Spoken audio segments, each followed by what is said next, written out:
Okay, so let's continue with endocrine. Right now, we're going to take a closer look at the hypothalamus. We said that the CNS and the hypothalamus were a part of the same system, but the hypothalamus is also a part of the endocrine because it made and secreted hormones. What type of hormones were they? We said they were releasing hormones. These releasing hormones acted on an important gland. We said the important gland was also known as the pituitary. The important gland, like the pituitary, released stimulating hormones. So, what were the stimulating hormones that it released?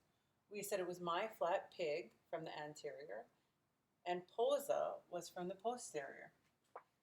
These stimulating hormones act on target organs. So, some of the target organs that we talked about for MSH was the skin and releasing melanin for skin color.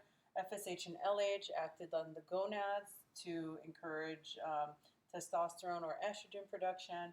ACTH acted on the adrenal cortex, the Dorito chip that we drew. TSH acted on the thyroid to encourage the release of T3 and T4 who had more. T4 is also known as thyroxine. PRL, so these stimulating hormones like PRL acted on the mammary glands to encourage the production of milk. And G, growth hormone, acted on all cells to encourage growth, obviously, but we discussed how growth hormone can affect bones, growth before and after puberty, too much and too little. And then oxytocin and ADH we'll cover a little later as well. So CNS, hypothalamus, releasing hormones, pituitary gland, stimulating hormones, and target organs. What is the hypothalamus? Well, we said it's a part of the nervous system. It's an extension of the nervous system, but it also produces hormones, and these hormones are sent to the anterior and posterior pituitary. If you take a look at the posterior pituitary here, it is a direct connection from the brain, and therefore it's a part of the nervous system. If you look at the anterior pituitary, it's actually wrapping around it. It's a separate gland that grew upward toward the hypothalamus. So how do I get hormones to go from the hypothalamus to the anterior pituitary? Well, there's three parts for the pituitary. There's a far part, we call it pars distalis. There's a middle part, we call it pars intermedius or intermedia. And then, of course, the back part is called pars nervosa or the posterior pituitary. What types of hormones are released from the hypothalamus? We said it was releasing hormones. What are those releasing hormones? Let's cover them now. So using my flat pig as a posa,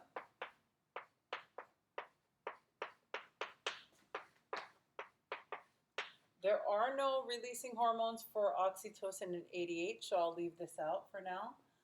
MSH and ACTH have a similar releasing hormone. It's called corticotropic releasing hormone.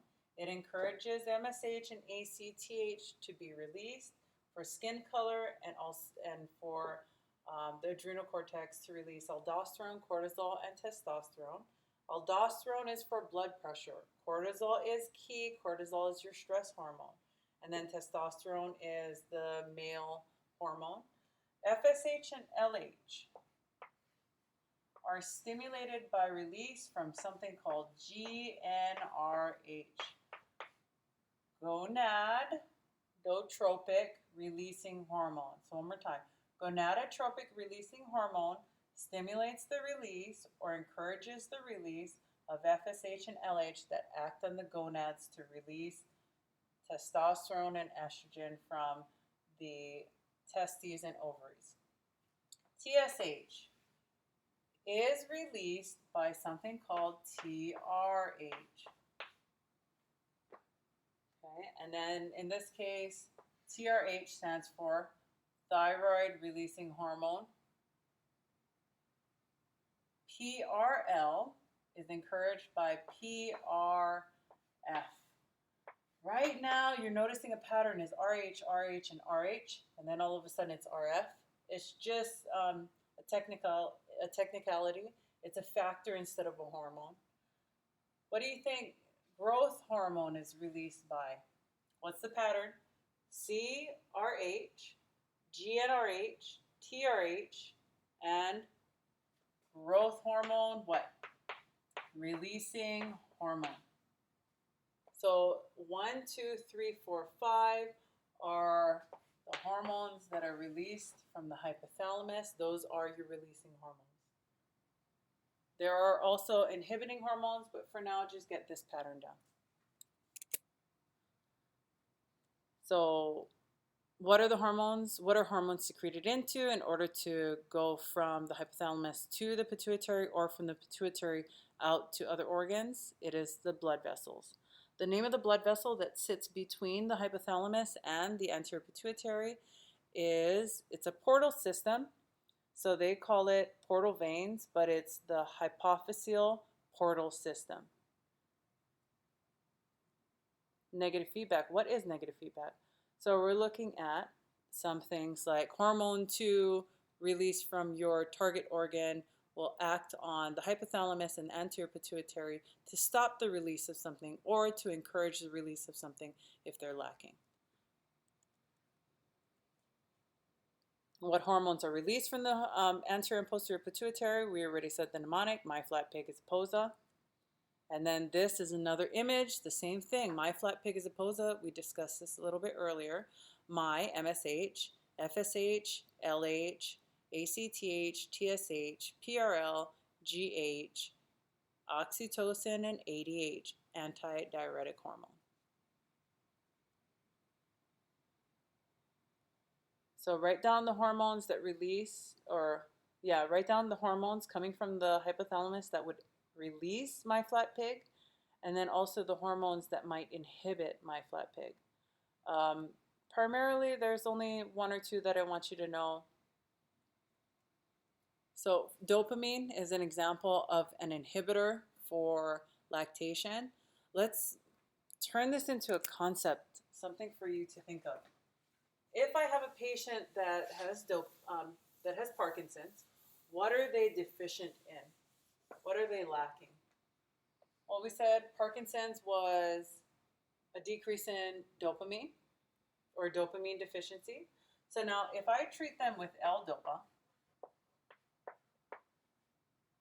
and L-Dopa crosses the blood-brain barrier to become dopamine, I've now treated their problem, which was originally a lack in dopamine production.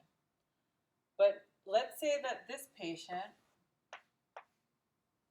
was female and she gave birth and now needs to breastfeed her child. What is a possible side effect, just food for thought, what is a possible side effect of giving a patient who has Parkinson's L-Dopa and too much dopamine? Dopamine does what to PRL production? It inhibits prolactin. If you inhibit prolactin, what happens to milk production? It decreases. So if I have a woman who is feeding her child, has Parkinson's by chance, you're given L-Dopa, they have too much dopamine, dopamine blocks PRL, PRL block means there's no milk for the baby. Just food for thought. Moving on. Somatostatin is just another word to say stop, statin meaning stop, somato meaning body. So in this case, growth hormone inhibitors. So growth hormone inhibiting hormone. We said earlier that growth hormone, you can see this in puberty, post-puberty. If a patient comes in and they have too much growth hormone before, what happens? Do they become taller, bigger, what? They become huge. They're giants, so they call it gigantism. What about someone who is lacking growth hormone prior to puberty? Well, maybe you'll see dwarfism. Lack of growth, right? And we see this in the bones. It's the easiest one to see. Now, after puberty, I have too much growth hormone being made.